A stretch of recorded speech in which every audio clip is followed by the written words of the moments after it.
machine learning related as much as I could.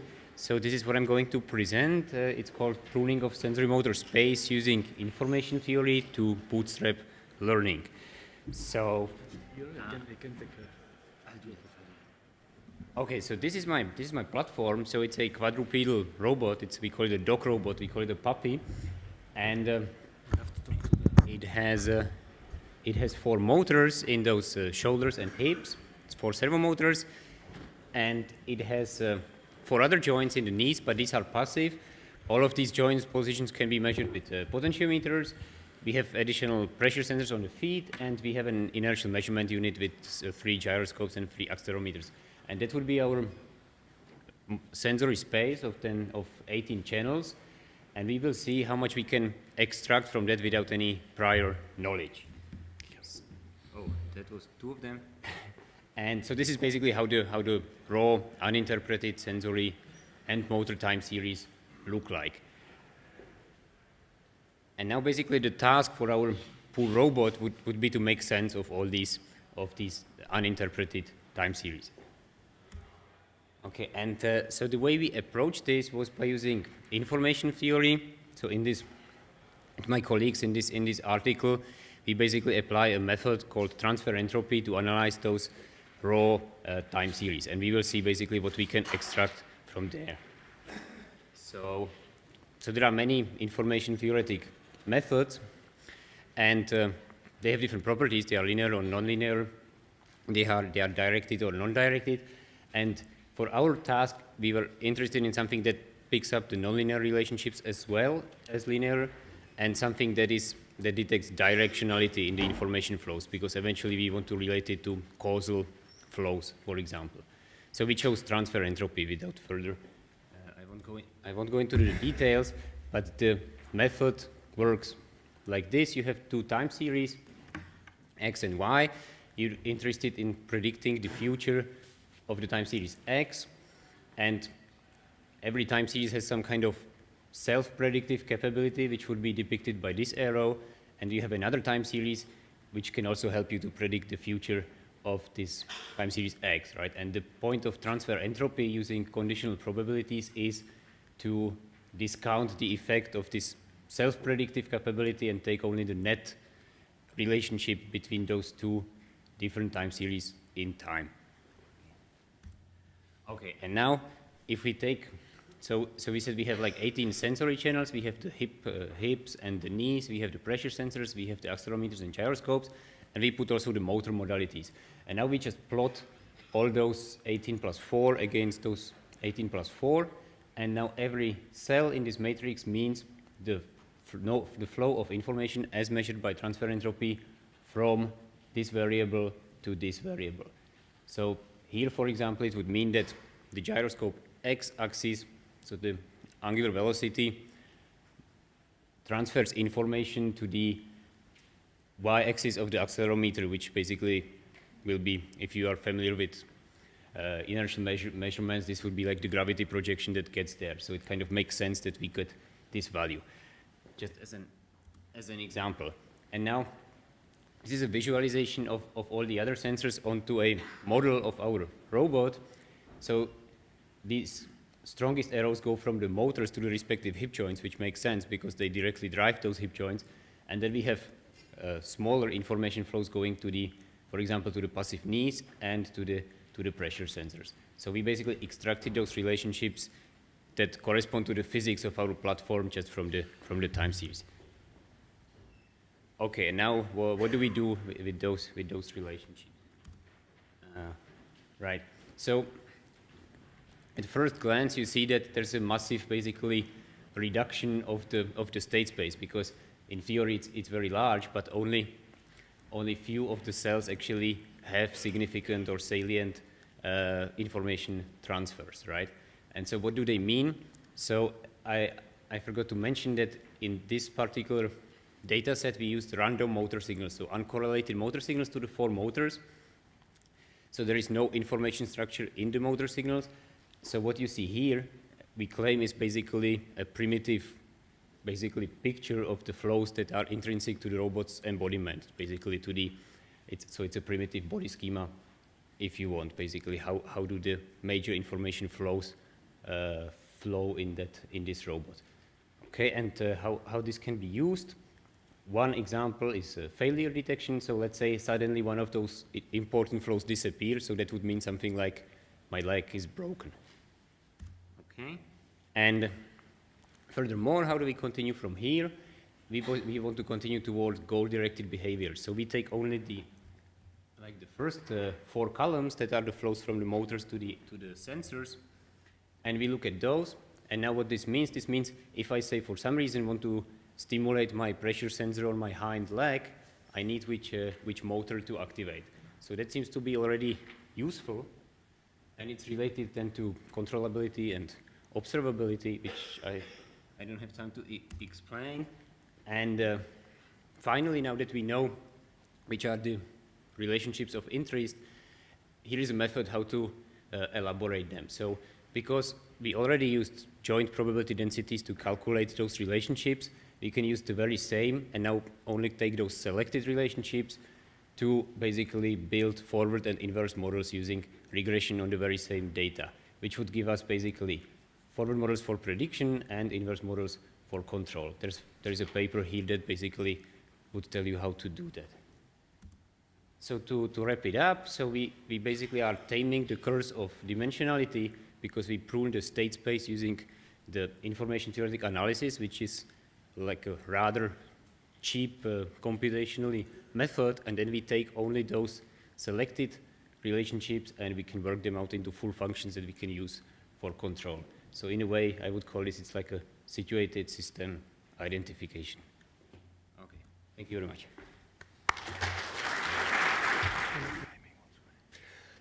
Yeah.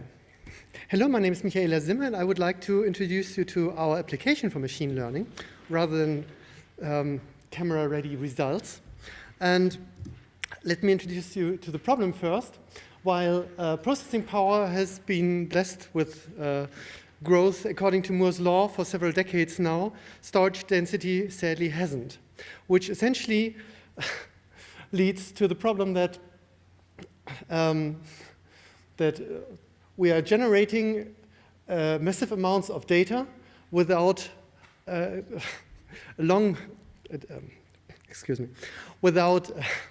without a perspective to be able to write them off on mass storage at the speed that we generate them within in the foreseeable future, say by the end of the decade, when there's exaflops and exabyte scale at the horizon. So essentially, what is being done? More and more device units are being thrown at the problem, which means that now for the top 500 computers, we have the situation with 1.5 million cores in the computers and several 100,000 hard disks or SSDs. And the system complexity is hardly manageable for human administrators anymore. So enter our project, Scalable I/O for Extreme Performance, or in brief SIOX, together with the universities of Stuttgart and Dresden and the German Climate Computing Center and IBM. I'm from the University of Hamburg. We use instrumental applications to monitor data collected in a data warehouse and analyze it to lead back rules and behavioral instructions for the application to use optimization.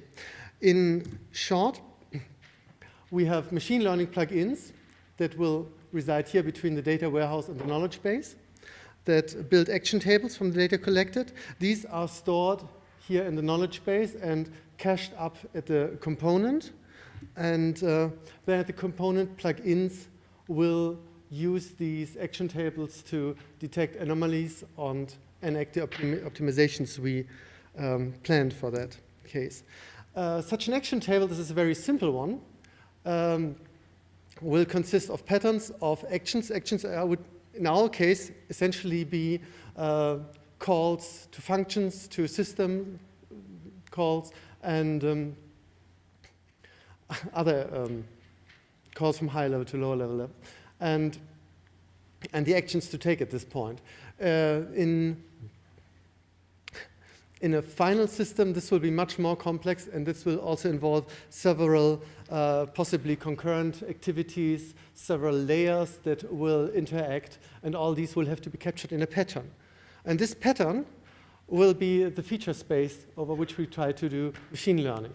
So this is, I think, even from machine learning, an interesting and challenging task. At the component, we'll have an activity history with a current activity, with a sliding window of activities, with current system statistics, like processor load, like average queue length, stuff like this, network load.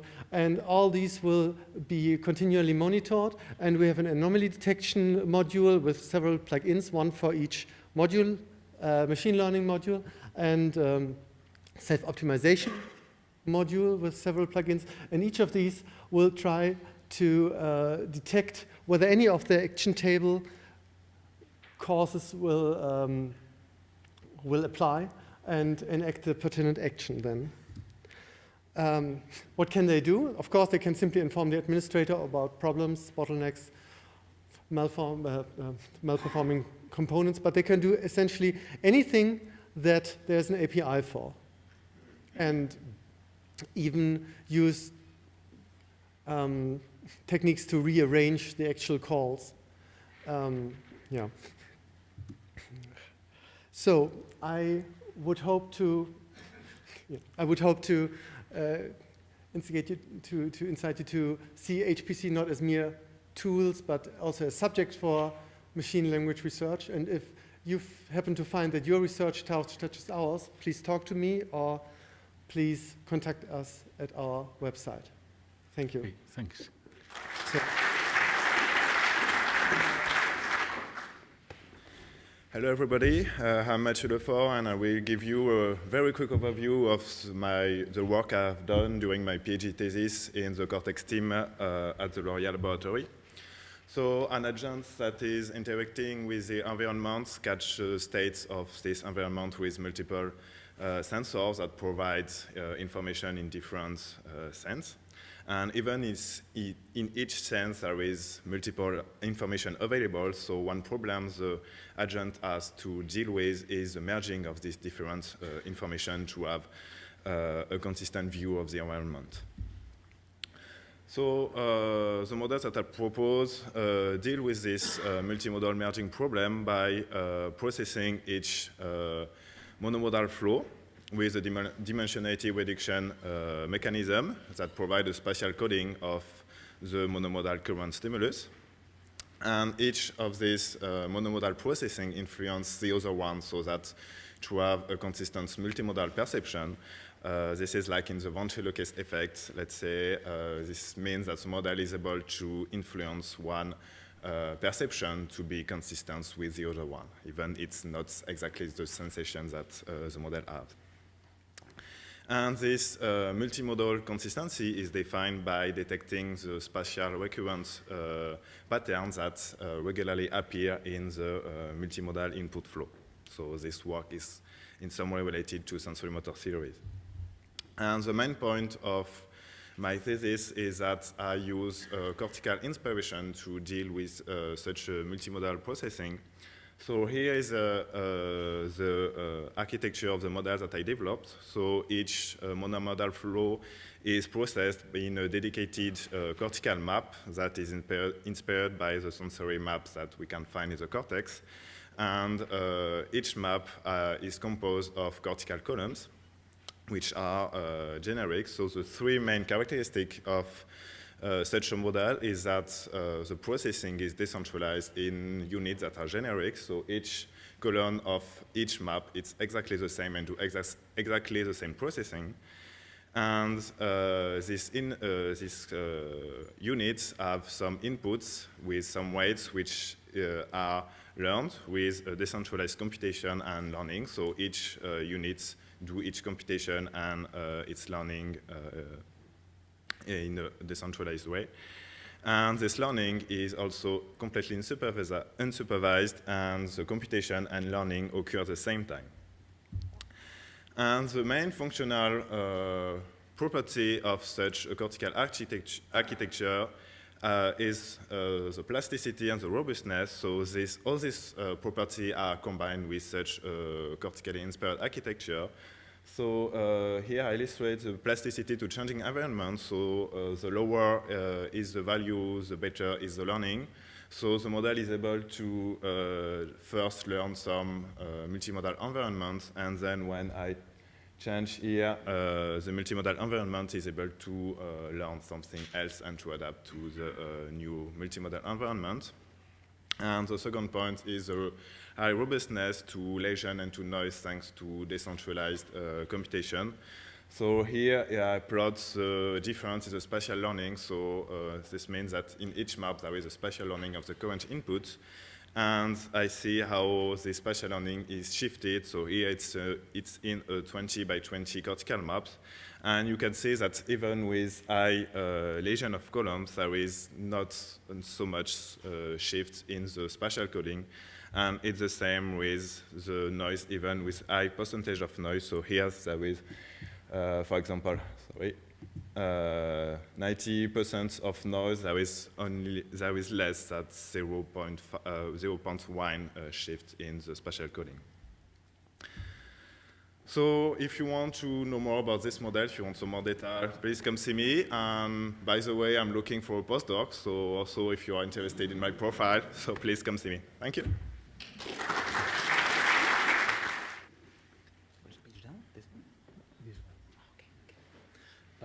Hello, I'm Igor Farkas from Comenius University. With Kristina, we've been experimenting with a neural network learning model that I would like to briefly report about. We can claim that all three mentioned learning paradigms are biologically or ecologically plausible, as shown in this slide. And regarding supervised learning, the well-known backprop algorithm is known to be biologically implausible because it requires the propagation of the error information. As an alternative, O'Reilly proposed the generalized recirculation algorithm that only propagates unit activation, and it can be shown that it approximates calculation of error gradient as in backpropagation algorithm. It can be shown that it's linked to contrastive Hebbian learning, and actually it's applicable to a partially recurrent three-layer network with activation set link that has been used for classification tasks. We were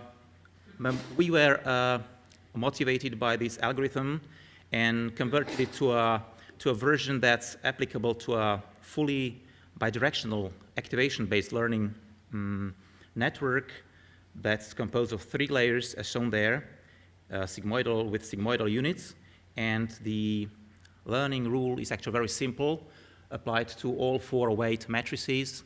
Actually, it's the product of the pre-synaptic activation of the unit and the difference of the postsynaptic activation of the unit in 2 different action propagation phases, as shown there. So it's Hebbian-like learning, actually. And we were motivated to play or to experiment with this algorithm because we'd like to apply it in the model of the mirror neural system, as shown in this slide, where the visual system represented by STS area is supposed to interact with the motor system represented by F5 area, such that for action recognition tasks, also the visual information can be taken into account, helping the action recognition process. As an example, I've included one task with sparse artificial patterns with 12 out of 144 active units, where the heteroassociative mapping has to be established in both directions. And the graph shows that the mean square error decreases to 0, and at the same time, the pattern success and bit success measures which reflect the accuracy in which the patterns can be retrieved on one or the other side of the network, that these converge to 1. Yet the convergence properties of this algorithm have to be explored because the network does not always converge. Thank you for your attention. Thank you, Tony. The presentation on efficient learning control of point-to-point robot motion is authored by me and my former Master of Sciences student, Kirill, also member of EUCog. And the main points of these presentations are as follows. First, about the introduction, we have considered various type robotic systems like robot manipulators, mobile, wheeled, legged underwater robots, especially complex legged and underwater robots. Their basic functionality is to perform point-to-point motion tasks, and the main performance demands are for faster operation, higher accuracy, low energy consumption. Sorry. Robotic systems have often complex non-linear dynamics due to friction, elasticity, changing load, external disturbances, and so on. We have developed for many years an iterative learning control approach, and this approach has the main steps. First, we have to define a set of appropriate frequency test control functions. Then we have to select most appropriate pairs of control parameters and control outputs. And the third main step is to solve shooting equations and perform time energy optimization. This condition, which is not displayed well, is it is responsible for the main characteristics of controlled mechanical systems, namely the controllability of such systems. And as I told you, we transformed the problem of point-to-point motion tasks into shooting equations, and we apply bisection algorithm for solving such equations, which requires minimum number of function operations, and unlike gradient-based method, it is always convergent and robust to model uncertainties. And at the next level, the other parameters are varied to optimize the time energy performance index.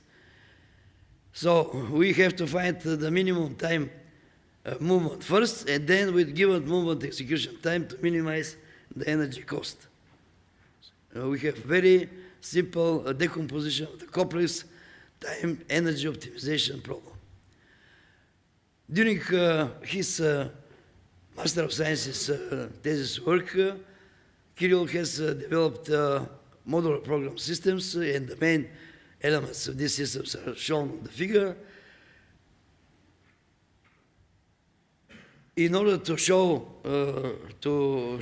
how fast conversion is the learning, with these simulation examples, we can see how quickly is converging to the target after several trials. We have applied to the second type of robotic system, mobile robots with two independently driven wheels, and the control system has 4 phases. First phase when we perform rotation, then rotation in forward motion, third to complete the rotation, and fourth the complete the motion. So we have proposed a generic approach for learning control in point-to-point motion task, which uses simple but optimal control function, the test control functions that conform to the optimality criteria. Convergence is guaranteed with minimum trial movements.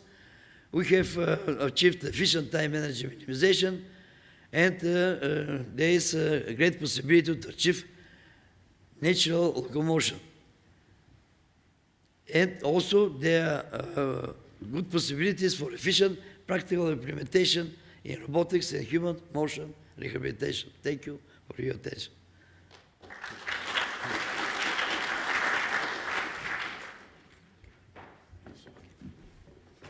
Okay, good afternoon, everyone. So this first slide is mainly to thank my colleagues who are working in this line of research, and specifically those from either the Pascal Institute in Clermont-Ferrand, where I work at, or from the LORIA in Nancy, France. So if you consider behavior can be represented as a trajectory in a quite high-dimensional space in general, the robot or cognitive system has to learn within this space and explore it, and learn, for instance, where it cannot go or where in the space it should not go, for instance. And we apply it, so in this space could be physical, like 3D for navigation on mobile robotics in our lab, or on manipulation robotic, joint space, for instance, or things much more abstract or more visual, like we are coupling this work with psychological experiments on vision and decision making. So in either of this application, we tend to use the same kind of model. So we commit to models where we use sparse, distributed, and anticipatory representations. So some of these aspects are giving some properties. So we use distributed and anticipatory representations. And we go down to the very, very low level where you get almost point-like components or vector-like if it's anticipatory. So you are from one state, do some action, and expect to go to another state. But for sparsity, you have like two flavors. So this is kind of the focus here. So you have like spatio-temporal sparsity. So it's useful, for instance, to add new elements when you are learning online, or also when you do sampling, not to store everything. But you also get a dimensional sparsity, which is a bit more complex to handle, which is that locally at any point of the space, which might be very high dimensional, you don't need all dimensions that you can perceive or control. They are not all relevant, I mean. So this is quite useful for feature selection or get modularity emerging from this space. But even if you have these components, you also need interactions between the components or rules to see how activity or the dynamics might evolve, and that's how you can get a behavior to emerge. So in this case, depending on the rules you use or the interactions, you can get, for instance, small to large scale interactions that are useful for planning, for competition, but you can also get, for instance, large to small scale either for focusing on some elements or kind of being more efficient at processing stuff to just locally do the computation and not everywhere. And then you might need to combine both of them for real-world applications. So this very quite general presentation is linked to many models or algorithms that exist, so in classical AI or learning, and many more. So this is quite general here, and we use specific models then, but I keep to the very high level. So the take-home message will be that, well, depending on the properties and dynamics you consider, using, of course, committing to this kind of distributed models, you might have some behaviors that might be able to emerge using some properties, so you need some of them, or they might be useful to get more efficient behaviors emerging. But on the contrary, for some behaviors, you might need some of these aspects, or you might avoid having them because they make things more complex. So we try to have minimalistic models where, I mean, these sparsity aspects are not only technical, because often it's just to make things faster, but really see how useful they can be for the behavior, and also map this with biological data or neurological data. Thank you very much for your attention.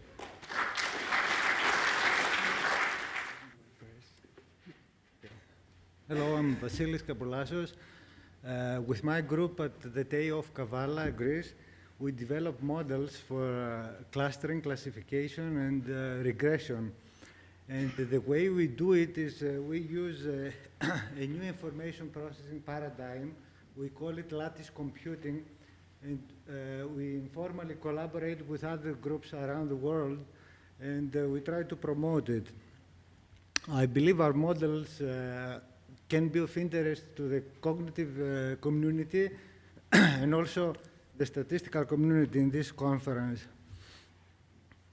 Now, many models, either cognitive or for learning, machine learning, can be described as information processing algorithms in the Euclidean space, R to the power n. Now, unfortunately, this space is limited. It has restrictions. For example, this space cannot accommodate easily semantics, ambiguity, intention, human intention, also cannot deal with symbols and other types of data.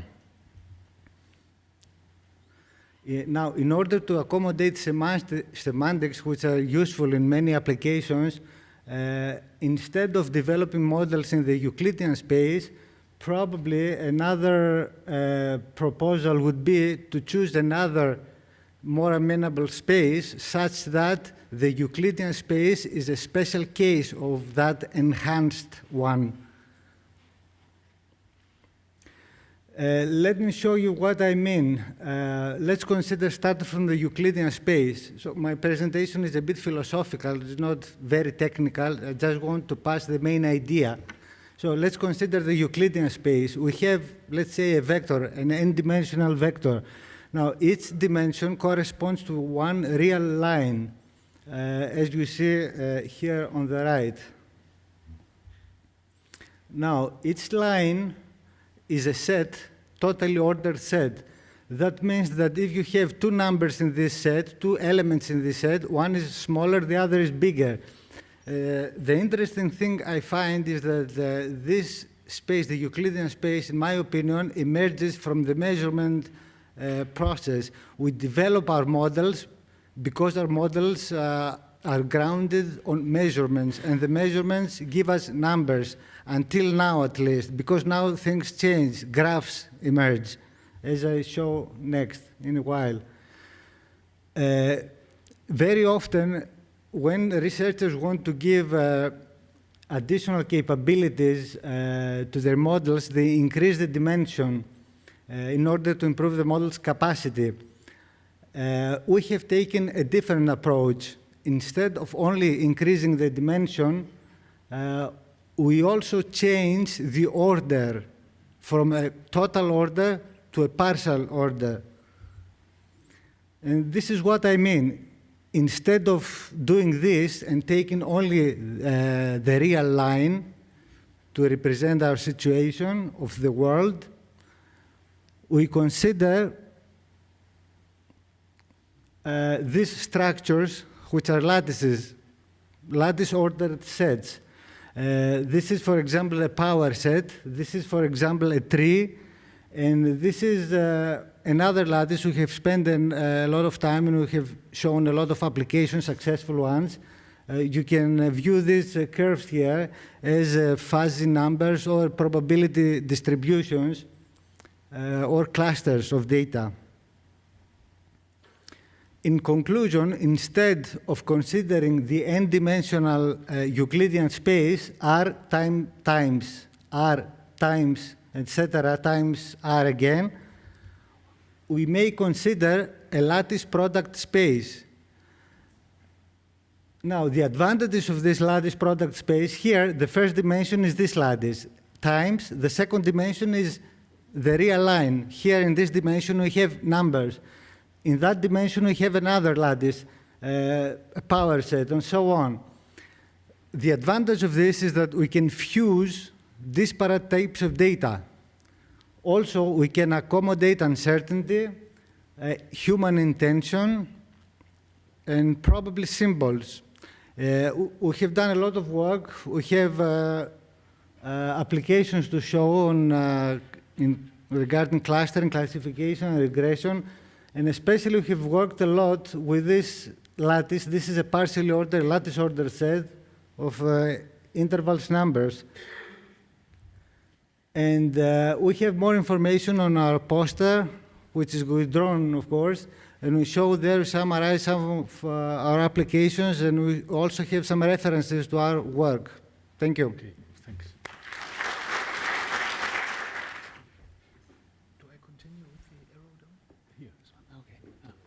Good afternoon. I'm Patrick Grüneberg. I'm with the Technical University Berlin, the Center for Knowledge Research and the Center for Cybernetics Research. I want to thank the organizers for the opportunity to present our recent ideas on subjective computing. In order to keep within the time, I will read my presentation to you. Part 1, subjective intelligence. Human intelligence crucially depends on subjectivity. Basically, we form individual conceptions of ourselves and our environment.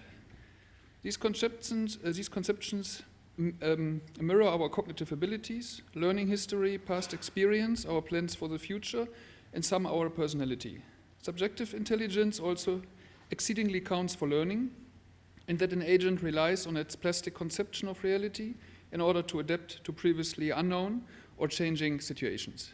The main feature of subjective intelligence may be found in this kind of plastic conception, to evaluate and finally act on the world in terms of the relevance of the environment for the agent's purposes. This finding might appear self-evidently, and nevertheless subjectivity is pointed out as one of the basic and at the same time most enigmatic constituents of human intelligence. Due to the high relevance, we suggest a new interdisciplinary approach to cognitively model subjectivity. Drawing on resources from philosophy, transcendental and schematic theory of subjectivity, and AI robotics, especially cognitive robotics and human-robot interaction, subjective computing builds on human subjectivity, the perceptual process, and human-human interaction. We pursue two interdependent goals, utilizing features of subjective intelligence for the design of algorithm and equipping artificial agents with the subjective intelligence. This is applied research, and building a general model of human subjectivity. This is the basic research. And regarding my philosophical background, I'm primarily concerned with a conceptual foundation. Number 2, approaching subjectivity, the relational framework. In view of long-standing difficulties to explain subjectivity, we basically propose a renunciation from phenomenal and higher order accounts, according to which subjective states are supposed to form the cherry on the cake of intelligence and consciousness. Furthermore, subjective intelligence does not necessarily rely on conventional, that is, representational evaluation based on objectivity and logic. Instead, we focus on the interactional embedding of an agent. The primary goal is to enable an agent to gain necessary knowledge and skills through autonomous interaction with its environment. Accordingly, subjective intelligence strongly implies learning and involves those interactions which support an agent to autonomously develop its specific conception. Recent attempts to subjective computing concerned socially guided machine learning. Coaching or reinforcement learning agent has been implemented based on the agent's capacity to interpret human feedback. The underlying mental capacities of receiving feedback, estimating its relevance and improving of performance have been decoded within a relational framework. Based on the reciprocity of direct world coupling and autonomous self-referential processing, the agent is on the one hand constrained by a fixed feedback value, that is a positive or negative. On the other hand, the reward value is not directly determining the learning behavior. It is up to the agent to estimate the feedback's relevance in terms of contingency and consistency and to improve learning behavior, that is to update the reward function. The human reinforcement guides the system in its autonomous modification of the learning process, while the self-referential interpretation assigns relevance to reward values. That is, these values gain relevance only within their subjective conception. Finally, subjective behavior is instantiated in that the system relies on its plastic conception of environmental constraints in order to autonomously control its behavior. And now I will briefly say something for 3 implications. Subjectivity integrates a mind and brain. Mind or intelligence do not depend or supervene on the brain, but are founded in the relational arrangement of an agent's cognitive space. What is usually referred to as mind or subject is conceived as the way an agent pursues its goals by means of autonomous interaction. Secondly, subjectivity always implies intersubjectivity. There are no single subjects, but only an interactional and social context. And thirdly, The implementation of subjective intelligence does not exclusively rely on human-type subjectivity. Depending on its cognitive capacities and embodiment, every agent is supposed to develop agent-specific types of subjective intelligence. Future work within the relational framework of subjective computing concerns the decoding of complex types of human cognition, which are often conceived as being hidden behind a phenomenal wall. We focus on human initiation and active control of motion, forward gait, in order to improve the control system of exoskeleton robot hull. This also includes the notorious issue of will. Thank you. To make a long story short, I would say that the main message of these few remarks are already in the title. No? So the idea is that a real cognitive system and a real partially autonomous system should for sure include learning, but also that this learning should be embodied, so should it essentially exploit the body dynamics, so the dynamical system characteristic of a system, and should be self-organizing to be able to create a new representation. So, I mean, I don't say I have a solution to this, no? But I think we, as a community, we should probably focus on the common ground. And I think that this common ground should probably include learning in an embodied agent and with self-organization. And I also think that this is a conjecture. The fact that the system exploits the physical dynamic of the system could be a way to dramatically reduce the dimensionality of a learning system. This is because where does the learning, for instance, the sensorimotor learning occurs? Well, actually not in a generic so in a real numbers Cartesian product with n dimension, but in the physical space. So the idea is that the physical, not constant, but the physical instantiation actually helps the solution of a system. I don't, as I told, I don't, when there is a more specific, so this is quite general, but if you think about what you have seen, for instance, in learning, no, or machine learning, usually you embody the machine learning algorithm, putting it on a robot. But when I talk here about embodiment, I'm dreaming maybe of a machine learning system which actually already include the physical dynamics inside. No? And then what could be more controversial is how I think to do that. No? So, because the idea is that to drive a self-organization using information metrics like transfer entropy or mutual information or information gain, things like that. But by calculating this information matrix, considering the Lie group structure of a possible motion of a system. This is one of many possible approaches, probably. But I think that a really working robot, no, an autonomous robot, should include some kind of mathematical representation of this embodiment.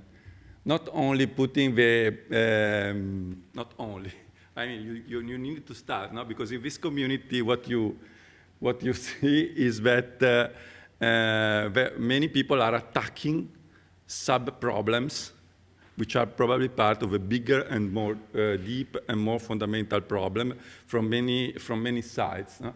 So the idea is that I personally, I'm a supporter of machine learning approach, generally speaking. No? I think that probably we should try to, and it could be very difficult to do, to merge them with a kind of dynamical system approach. My idea is that maybe Lie groups are abstract enough, maybe, to try to reduce the dimensionality of this problem. Then there are some, okay, this we can skip, you know, so there are some nice work on the fact that the information in the Shannon sense is useful, for instance, to characterize how good is the learning of a physical agent, and then this is a justification of the fact that I wanted to drive the self-organization by information matrix. No?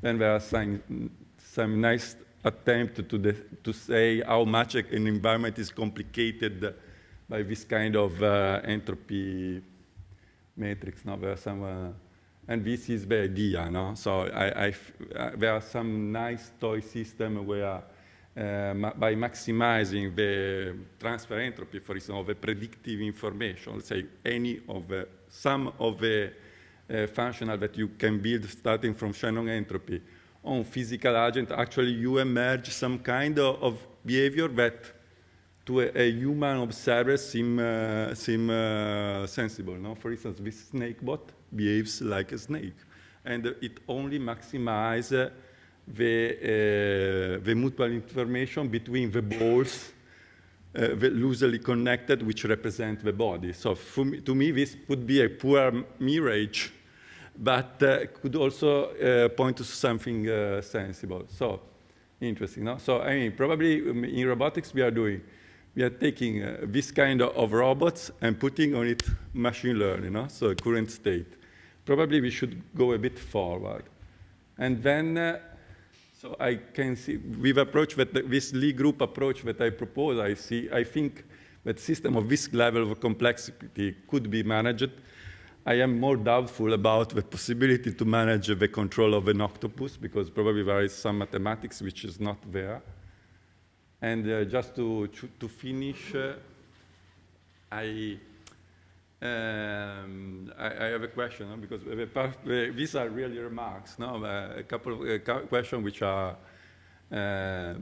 if reinforcement learning method are still developed enough, if we want to see things in this perspective of embodiment and self-organization, if should they be improved? How should these methods in which direction we should move? And finally, I am impressed, for instance, by a work of people of a group by Tamar Flash, no, which seems to point that in the motion plotting of humans, perception and action are really interleaved. So this is poorly conjectural, but maybe having this arise from the fact that they optimize not only the motion and the energy associated to the motion, but also the information gain. And if putting together the two things, you finish with this, you know, this potential fractional power law, which seems coming from the even, no? So, but maybe there is a reason for that. That could be due to these things. And then I finish with. So I elaborate this idea in a paper which is coming, it is on Arxiv, and it's coming in Artificial Life soon, next issue. And that's all. I think I was able to say in 50.